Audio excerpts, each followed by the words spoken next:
صحیح حدیث چینل پر جڑے رہنے کے لیے چینل کو سبسکرائب کریں اور بیل آئیکن کو دبا کر آل کریں تاکہ ہمارے بڑے بڑے علماء کی تقریر کی نوٹیفیکیشن سب سے پہلے آپ تک پہنچے۔ اور اس قیامت کے دن کامیاب کون ہوگا؟ وہ شخص جو اللہ کو یاد کرتا ہے، اپنے گناہوں پہ نادم ہوتا ہے اور رب کی بارگاہ میں اپنے آنکھوں سے آنسو بہاتا ہے۔ میرے بھائی، محدثین نے لکھا کہ جس شخص کے اندر یہ صفت پائی جا رہی ہے اس کے اندر تین صفتیں اکٹھا ہیں۔ کیا؟ لِأَنَّهُ كَانَ مِنَ الذَّاكِرِينَ، کیونکہ وہ شخص جو آنکھوں سے آنسو بہا رہا ہے وہ اللہ کے ذکر کرنے والے بندوں میں ہے۔ لِأَنَّهُ كَانَ فِي خَلْوَةٍ بِرَبِّهِ بَعِيدًا عَنِ النَّاسِ، وہ اپنے رب کے ساتھ تنہائی میں مشغول ہے، لوگوں سے بہت ہی دور ہے۔ لِأَنَّهُ فَاضَتْ عَيْنَاهُ بِالدُّمُوعِ، اور اس کے آنکھوں سے آنسو جاری ہو رہے ہیں۔ اللہ اکبر! یہ کیفیت جس کی ہوگی قیامت کے دن وہ عرش الہی کے سائے میں جگہ پائے گا۔ میرے بھائی، حدیث کے اندر موجود ہے وَرَجُلٌ ذَكَرَ اللَّهَ خَالِيًا، وہ شخص جو تنہائی میں اللہ کا ذکر کرتا ہے۔ سوال یہ پیدا ہوتا ہے ہم اللہ کا ذکر کیسے کریں؟ آج مسلمانوں کی جماعت میں بہت سارے بدعتی قسم کے جماعتیں موجود ہیں، وہ ذکر کی مجلسوں میں بیٹھ کر حق ہو کے نعرے لگاتی ہیں۔ بہت سارے لوگ الا اللہ الا اللہ الا اللہ کی ضربیں لگاتے ہیں، ڈانس کرتے ہیں، ناچتے ہیں، جھومتے ہیں ذکر کے نام پہ۔ نہیں میرے بھائی، ہمیں یہ جاننا ہے کہ ذکر آخر ہم کریں کیسے۔ محدثین نے لکھا کہ اللہ کا ذکر کیسے ہوگا؟ قد یکون ذکر اللہ بتلاوت القرآن، کبھی اللہ کا ذکر تلاوت قرآن کے ذریعے ہوتا ہے، اب التسبیح اب التحمید، اللہ کی حمد و ثنا اور اس کی تسبیح کے ذریعے اللہ کا ذکر ہوتا ہے، اور بھی دعا، اللہ کی بارگاہ میں ہاتھ اٹھا کے دعا کرنا، سجدہ ریز ہو جانا، اللہ کے سامنے دعا کرنا، دعا کے ذریعے بھی ذکر ہوتا ہے۔ اور ذکر کی سب سے بہترین قسم کیا ہے؟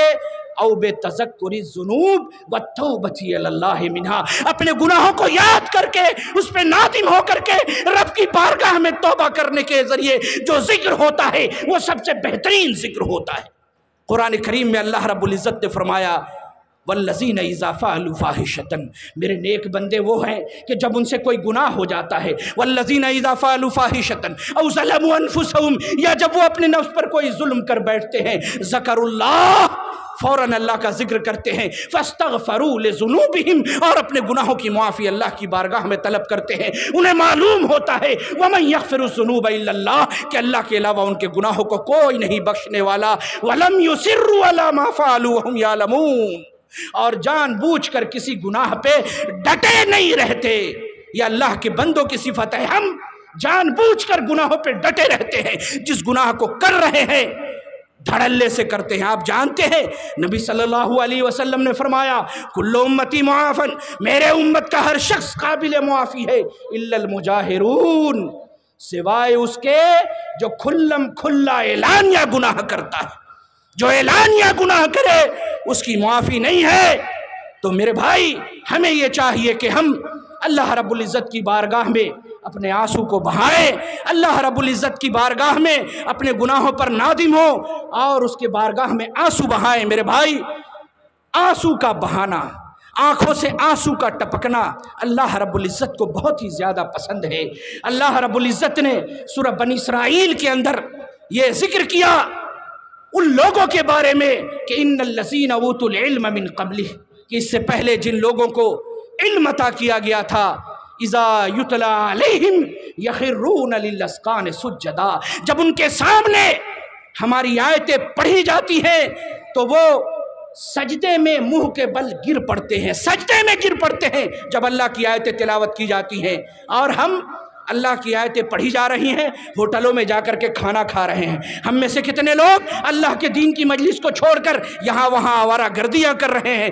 اللہ رب العزت کہہ رہا ہے کہ اذا یتلی علیہم یخرون للاذقان سجدا، جب اللہ اور اس کے رسول کی باتیں پڑھی جاتی ہیں وہ سجدے میں گر پڑتے ہیں۔ اور اسی سورہ بنی اسرائیل کے اندر آگے فرمایا اللہ رب العزت نے وَيَخِرُّونَ لِلْأَذْقَانِ يَبْكُونَ، وہ اللہ رب العزت کے سامنے روتے ہوئے گر پڑتے ہیں، وَيَزِيدُهُمْ خُشُوعًا، ان کا خشوع خضوع پہلے سے بڑھ جاتا ہے، ان کے دل میں اللہ کی محبتیں ٹھاٹھیں مارنے لگتی ہے، اللہ رب العزت کے خوف سے ان کا دل لرزنے لگتا ہے۔ اور سورہ مریم میں اللہ رب العزت نے فرمایا اذا تتلی علیہم آیات الرحمن، جب ان کے اوپر ان کے سامنے رحمان کی آیتیں پڑھی جاتی ہیں، خروا سجدا و بکیا، تو وہ روتے ہوئے سجدے میں منہ کے بل گر پڑتے ہیں۔ اللہ اکبر۔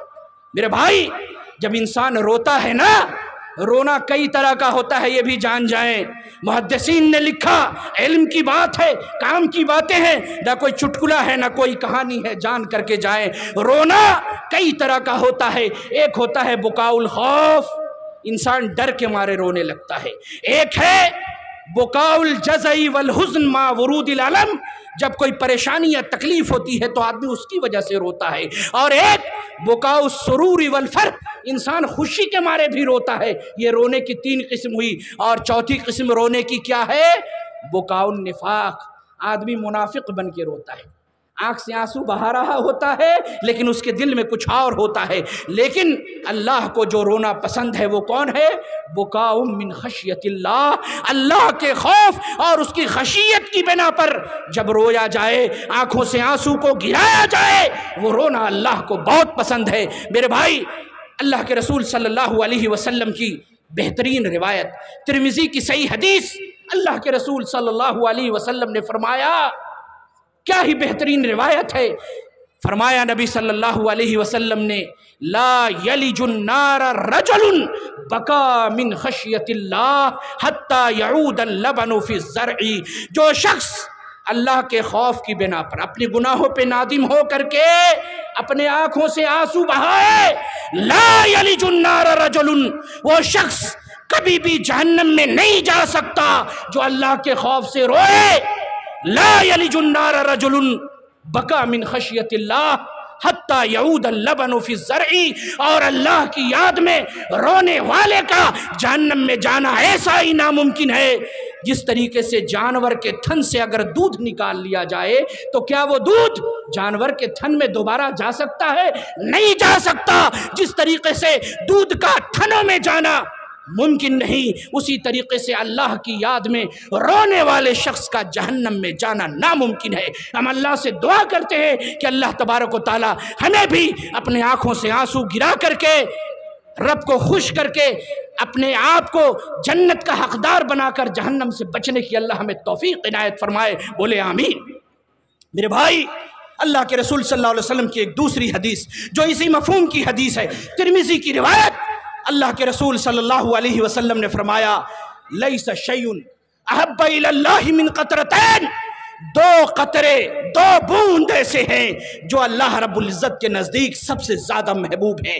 ایک قطرہ، ایک بوند، قطرۃ من دموع فی خشیت اللہ، آنسو کا وہ قطرہ جو اللہ کے ڈر اور خوف کی بنا پر آنسو آنکھوں سے گرے، وقطرۃ دم تحراق فی سبیل اللہ، اور خون کا وہ قطرہ جو اللہ کے راستے میں، اللہ کے دین میں، اللہ کے دین کے لیے لڑتے ہوئے خون کا جو قطرہ گرایا جائے، اور آنکھوں سے جو اللہ کے خوف سے جو آنسو کا قطرہ گرے، یہ دونوں اللہ کو بہت ہی محبوب ہے۔ اور ایک تیسری روایت جو اللہ کے رسول صلی اللہ علیہ وسلم نے بیان کی، علامہ البانی نے اس روایت کو صحیح قرار دیا، اور صحیح الجامع کے اندر اپنی سلسلۃ الصحیحہ کے اندر اس روایت کو ذکر کیا۔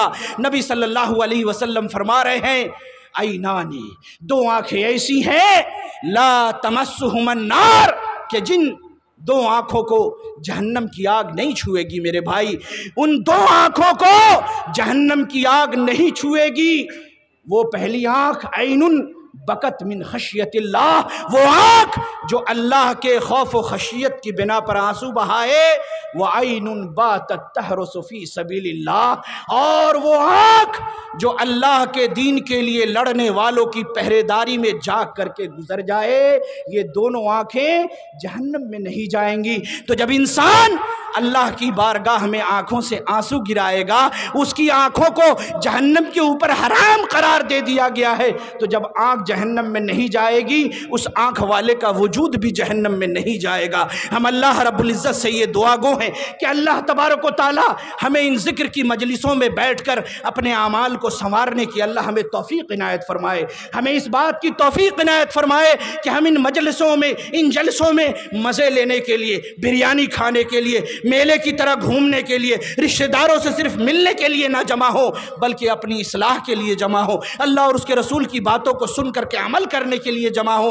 اور کوشش کر کے دھیرے دھیرے اپنے گناہوں کو یاد کر کے ایک ایک دو دو کر کے اپنے گناہوں کو ترک کر کے ہم نیک بننے کی کوشش کریں۔ اے اللہ تبارک و تعالی ہم میں یہاں پر جتنے لوگ موجود ہیں، اے اللہ تبارک و تعالی ان کی موجودگی کو تو قبول کر لے۔ اے اللہ تبارک و تعالی جو کتاب و سنت قرآن حدیث کی باتیں بیان ہوئی ہیں، اے اللہ تبارک و تعالی ان سب پر ہمیں عمل کرنے کی توفیق عنایت فرما، اور پھر ان باتوں کو دوسروں تک پہنچانے کی توفیق عنایت فرما۔ ہماری جو کمیاں، کوتاہیاں، لغزشیں ہیں اللہ تو اسے معاف کر دے۔ اے اللہ تبارک و تعالی ہم میں سے جو بیمار ہیں تو انہیں صحت یابی عطا فرما، ہم میں جو بے روزگار ہیں تو انہیں روزگار عطا فرما، اور اے اللہ تبارک و تعالی ہم میں سے جو بیمار ہیں انہیں صحت یابی تو عطا فرما، اور اس طرح صحت یابی عطا فرما کہ وہ اپنے دین کی خدمت کر سکیں، دین کے دشمنوں سے لڑ سکیں، اللہ کے دین کو غالب کر سکیں۔ آج ایسے مسلمانوں کی اور نوجوانوں کی پہلے سے زیادہ ضرورت ہے۔ اللہ تبارک و تعالی ہمیں کہنے سننے کے مطابق، قرآن و سنت کے مطابق عمل کی توفیق عنایت فرمائے۔ اقول قولی ھذا واستغفر اللہ لی ولکم ولسائر المسلمین آمین۔ صحیح حدیث چینل پر جڑے رہنے کے لیے چینل کو سبسکرائب کریں اور بیل آئیکن کو دبا کر وال کریں تاکہ ہمارے بڑے بڑے علماء کی تقریر کی نوٹیفیکیشن سب سے پہلے آپ تک پہنچے۔